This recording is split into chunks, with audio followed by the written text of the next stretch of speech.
Magandang umaga po sa ating lahat, mga kapatid. Magandang umaga po, Father. Araw ng Huwebes, sa ika-14 na linggo sa karaniwang panahon, nagpapatuloy tayo sa ating pagsisikap na makasunod, makapaglingkod sa Diyos. At napakagandang balikan ang narinig natin ngayon mula sa unang pagbasa.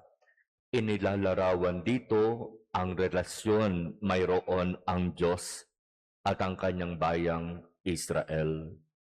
Inihahalin tulad ang kanilang relasyon sa relasyon ng mga magulang at anak. Sinasabi dito, nang bata pa ang Israel, siya'y aking minahal na parang tunay na anak.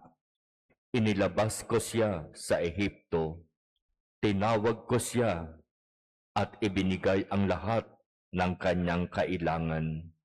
Ngunit habang tinatawag ko siya't minamahal, lalo naman siyang lumalayo. Lagi na lamang siyang naghahandog sa mga Diyos-Diyosan. Ako ang nagturo kay Ephraim na lumakad.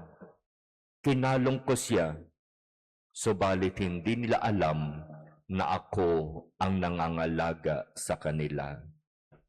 Ganito ang relasyon ni Yahweh at ng bayang Israel. Sobra-sobrang pagmamahal ang ibinigay ni Yahweh, habang sobra-sobrang pagsuway naman ang ibinalik ng bayang Israel. Kung tatanungin tayo sa ganitong sitwasyon, ano ang pwede nating gawin? Diba? Kahit papaano bibigyan natin ng leksyon ang bayang Israel. Napakatigas ng ulo mo. Hindi ka marunong sumunod. Pero ano ang sabi ni Yahweh? Ako'y Diyos at hindi tao. Ako ang banal na nasa kalagitnaan ninyo.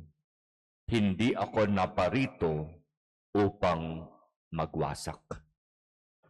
Kung iintindihin natin mabuti, mga kapatid, ang kwentong ito mula sa unang pagbasa, di ba nakakataba ng puso? Di ba ang sarap pagnilayan at balik-balikan? Sapagkat sa katotohanan, ang bayang Israel ay tayo. Si Yahweh, ang Diyos na kinikilala natin, sinisikap nating sundan at paglingkuran. Na kahit paulit-ulit tayong bumabagsak sa kasalanan, hindi nagbabago ang kanyang pagmamahal. Kailanman hindi pumasok sa isip ng Diyos ang tayo ay parusahan, sapagkat malinaw ang kanyang sinasabi, ako'y Diyos at hindi tao. Kung kayong mga tao ay nauubusan ng pasensya, nagagalit at nagpaparusa, akong Diyos kailanman hindi mauubusan ng pasensya, hindi magagalit at hindi magpaparusa.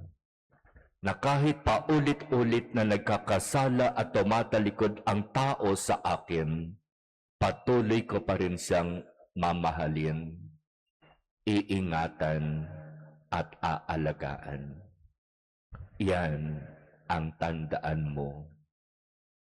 Ako'y Diyos at hindi tao, ang banal na nasa kalagitnaan ninyo.